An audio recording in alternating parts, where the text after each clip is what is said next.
Welcome to NeverTheLess podcast with Bidemi Mark-Mordi, a show dedicated to organic leaders and leaderpreneurs. Today, you would learn how to discover your essence and live more powerfully.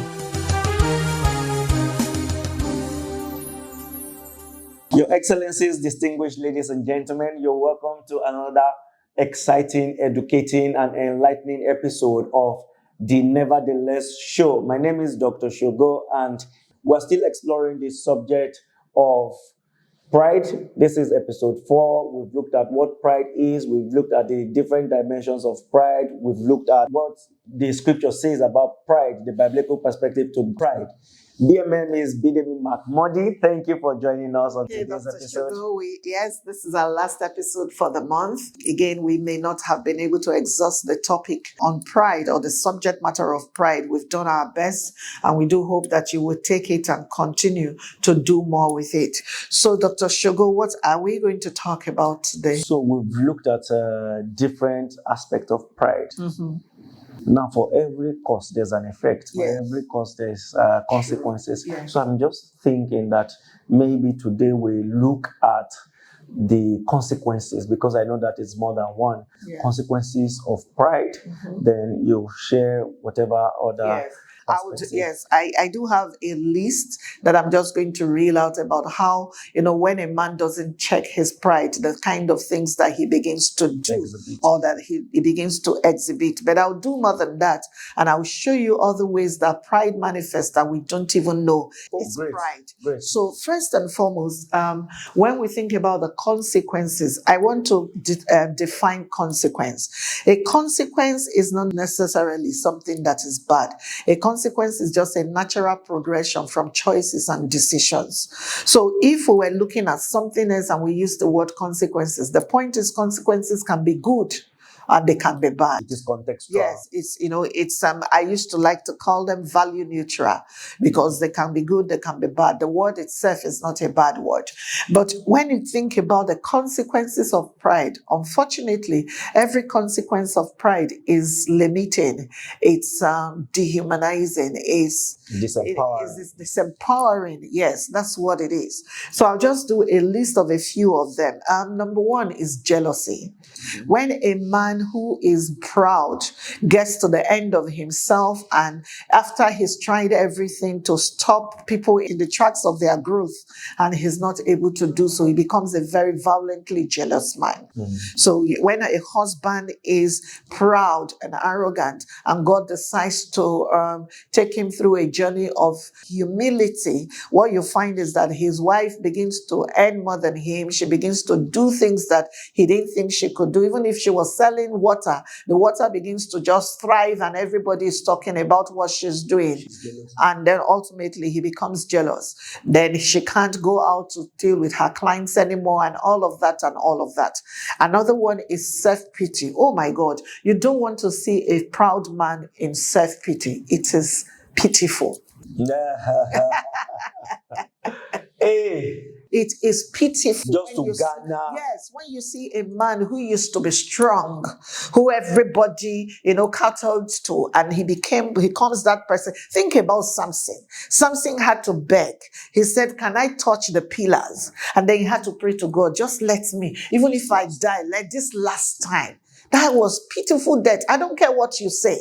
Do you see it? So self-pity becomes if not be say, that becomes the conversation. So when men were men, what happened to you now? Are you a woman now? Oh, a Aphrodite. Then self-righteousness. For those of us who are believers, self-righteousness. Everything now you have Christianese to explain it. I prayed, yes. I fasted. It's not even that. So that self-righteousness becomes something like, do you think that is everybody that does that is going to heaven? Because all of a sudden, you know that you now no longer have muscles to flex. So if I just play the self-righteous card, someone may walk away with the mindset that the other person is a bad person. The third one is competitiveness. Unnecessary competitiveness, one. unnecessary one. That's when, again, you'll be in traffic, you see a stranger, you're not even traveling to the same destination, you start to drive, you'll want be, to outdo yes, them. I'll drive them. You want Hey, to, yeah, for it's what? crazy. And that's how terrible accidents happen. When you see a proud man and I know that is falling on consequences, he becomes insensitive. No matter what you say to them, say, let them be the first. No, insensitive. Someone will be dying around them, and pride will not let them slow down and say, okay. Have the way. Or maybe someone has been begging them, please forgive me. Pride will not let them, because they had boasted a lot in other circles that I will deal with her. So insensitivity becomes them. A proud man is unteachable because nobody knows everything. But a proud man will say, I don't learn that. I don't know what it is about. If you see a man who is unteachable, pride is what is propping him. He's not open to criticism. A proud person is not open to criticism. Once everybody is criticizing them, you shut them down, not realizing that there is criticism that is constructive. And even if someone does not constructively criticize you, you can still take their criticism and use it. Oh, absolutely. You can learn from it. A man who is proud can never ask for help. They will die in penury and nobody will know. I told you how God dealt with me, and he said, if you can't receive help, then you are proud, and you're not looking like me. That's what crazy. So, because sometimes people will give you something you already have. Yeah. And it will be on the tip of your tongue to say, oh, I already have it. God had to teach me to say thank you, because you don't know what sacrifice they put in giving you that thing. Celebrate everything that comes to you. You can receive help. You can ask for and you can receive help. A man who is proud cannot commit unless he's in charge. And many people have lost jobs. I see this a lot. I'm sorry if it tickles you, but I've seen this a lot in men. When a man has run his full course in a particular career, so maybe he became like a deputy managing director, and he set his sights on managing director, but they retire him or they don't give him that position. So he gets upset and he retires, or he exits from the organization. I have seen it a lot of times that men don't like to start below where they were the last time. And that is pride. We may not know it, but it is pride. Because when you go through life and you go up, up, up, up, but for whatever reason you find yourself drop, the way God is configured us is we can begin again. But a proud man would rather sit at home doing nothing rather than to go and take another job where he's now supervisor, simply because he was manager in the other place. And sometimes they don't even think it through to say, okay, where I was manager, we only had 300 employees. Here they have 2,500. Even if I was just a team lead here, is stronger than where I'm coming from. I'm just connecting the dots as you're saying it. And one of the summary I'm deducting is that pride messes up your ability to think clearly. That's just what it does. So you find men who could have started over and still built another career, don't do it. The reason why I said that I see that a lot more in men is a woman will finish a course as a civil servant. She would retire at 60 or something. She would come back, she would start something, and she would run it till she's 80. And it would do well. But when she started this new thing, she had to start from the ground. And she had to learn from people who had gone ahead of them. But pride will say, oh, I don't want to learn. And because they don't want to learn, they can't make a commitment because they are not in charge. And that is really sad, because many people have lost opportunities simply because that's how they do. Now, I said to us that beyond, these consequences, and by the way, this is not exhaustive, but these are the ones that tickled my fancy, and that's why I raised them. But there are other things, ways that pride manifests that people don't even realize. So I think before we go into that, let's go on a short break. We'll be back shortly. Don't forget, this is the NeverTheLess show. Thank you. In a world filled with many fears and discouragement, life often becomes a burden. For those who know the way, life is just simple. Do not worry, you're not alone on this life's journey, as Bidemi Mark-Mordi shares powerful insights and principles from her everyday work and life experiences in her book, NeverTheLess. NeverTheLess is a book designed to encourage and equip you to face life with courage, hope, and determination. Get a copy of NeverTheLess and other books written by Bidemi Mark-Mordi, like The Wisdom of the Seed, Honor, The Theology of Work, and so much more from a bookstore nearby, or call 080-905-63555, or send an email to bidemi@bidemimarkmordi.com to place your order. I guarantee you will make it. NeverTheLess.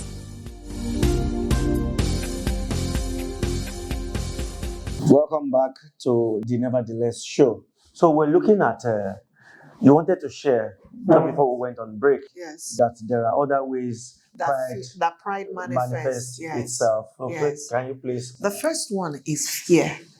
Fear. Fear. It's Really? amazing. That's a new one. Yes, it's amazing that fear can be a cloak that's, a gap that people use to disguise pride. How do I say so? Fear reveals a lack of trust in the process. So sometimes a man is so fearful. I was having a conversation with a young person this week, and he's had to apply for schools, and then I noticed a pattern. He was only applying to schools where he was comfortable.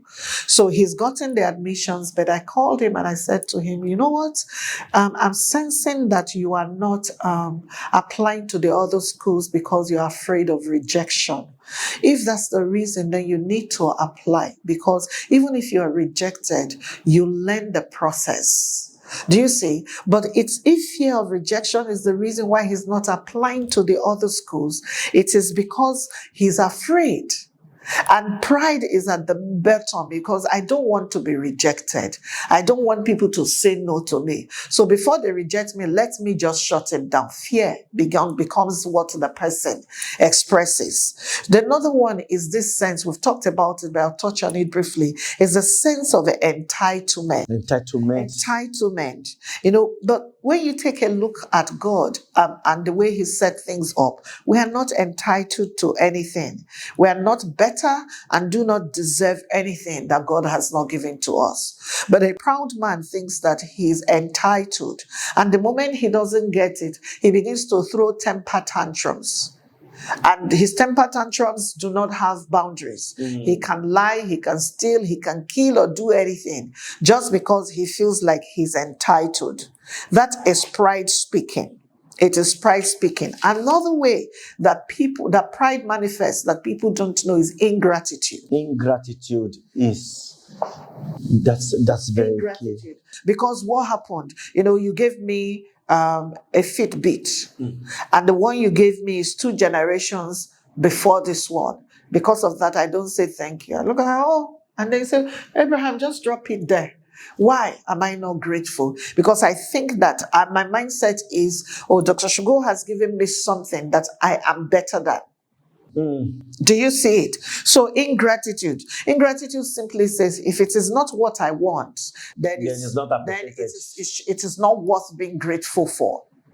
But you see, the thing about when we take that posture is that the things that we receive, that we believe we are better than, were sacrifices on the part of the ones who give them to us.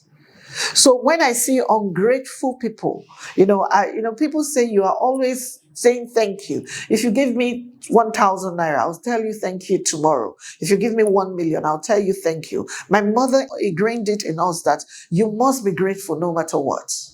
Because the person who's giving you a gift or who's done whatever that good turn for you is not obligated. And even if they are your staff and they are obligated, they could have not done it because you have other staff and they did not do it. It's a privilege. Please and thank you is so essential that pride is why people don't say please and thank you. Another way that pride shows up, this would wow you, is people pleasing. You think they're expecting? You say people pleasing. How? Should I'm serving. Yes, you're serving because you want to be in their good books. 80% of the time when I find myself in people's pleasing, I don't like the people. It is what it is. It is what it is. I don't quite like them, but I have to do it now. So, because I dare not stand like this and own my stance. It's pride because I want them to think I'm something that I'm not. I want them to think that, I want to have a seat. Is people pleasing close to high service? I said, oh yeah, that's what it is now. I want to have a seat at their table, even though I don't quite like them.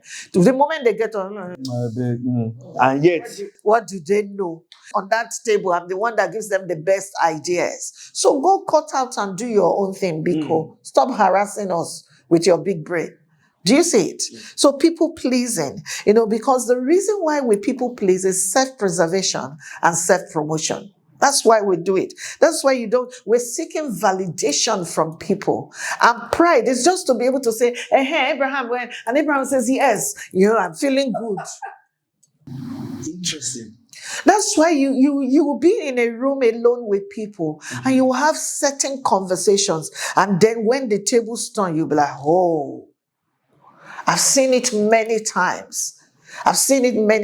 Those who know me know that if I say that thing, I'm not going to touch it. Don't care who brought it. I'm not going to touch it. But I'll be in a place where somebody would have said, I cannot touch it. I will never touch it.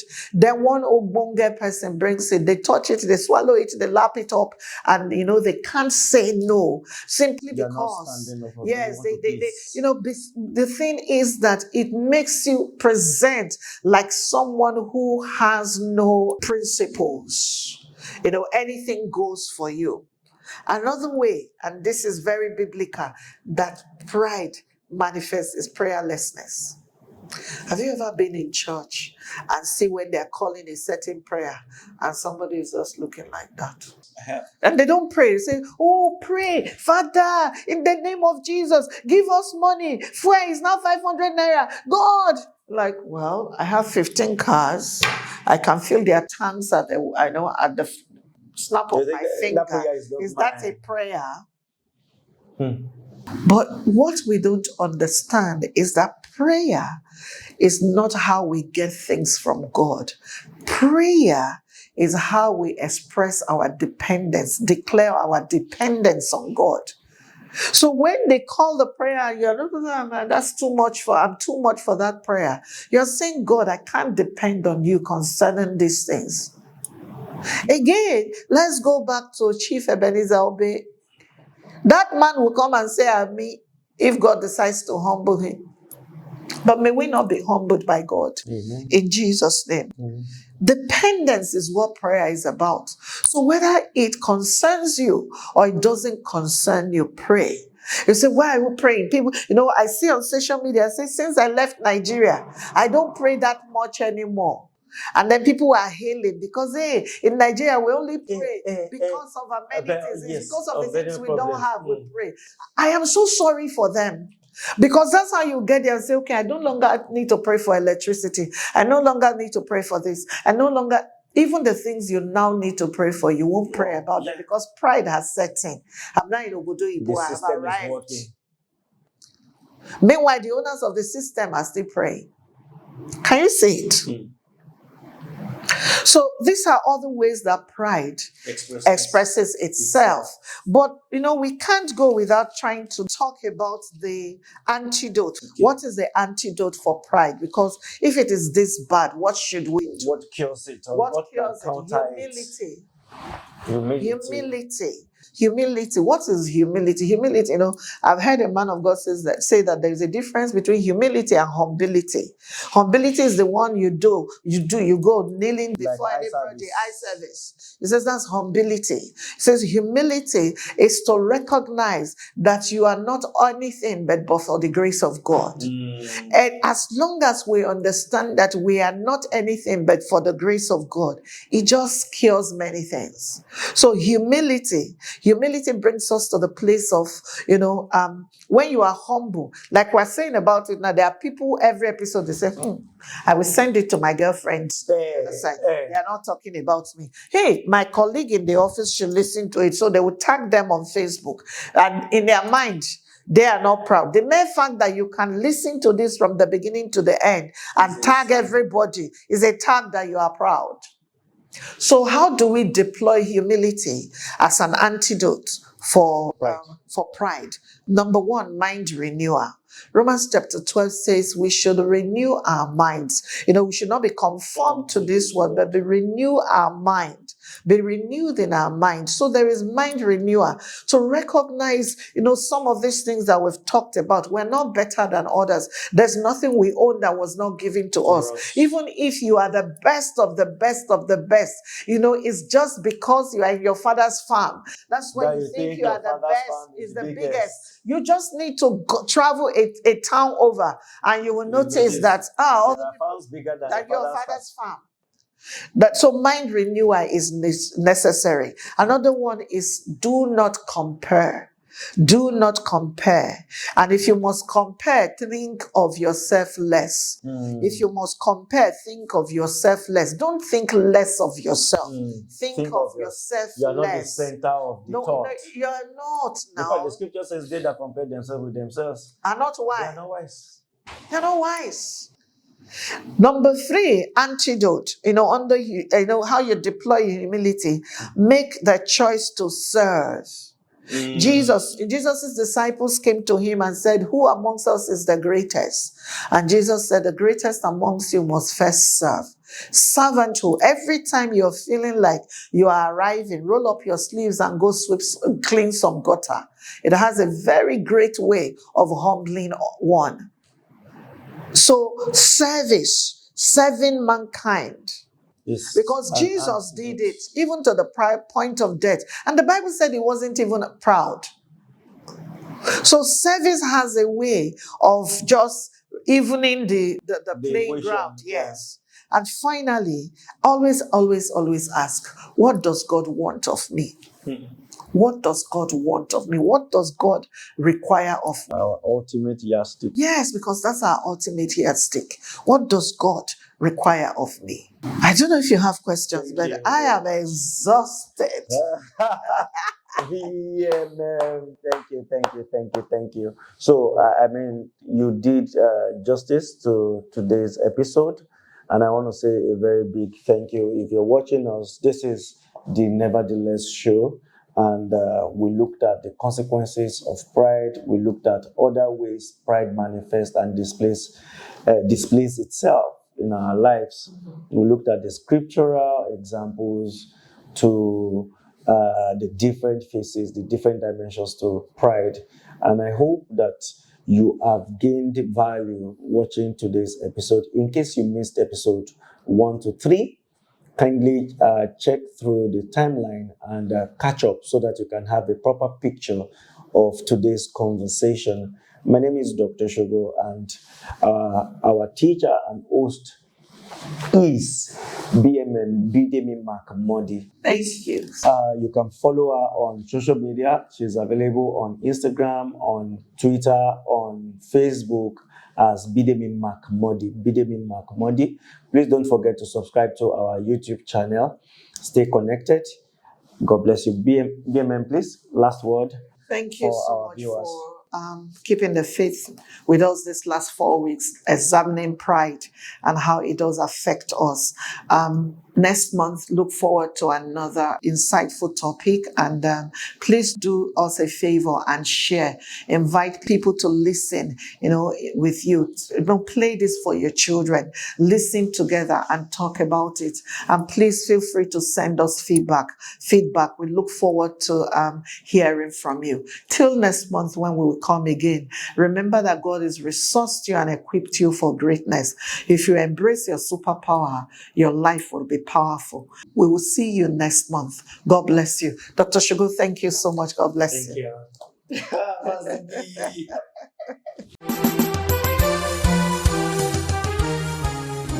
Thank you for listening to Nevertheless. For more information and resources, call 080-90563-555 or send an email to bidemi@bidemimark.com. Don't forget, discovering your purpose helps you live more powerfully.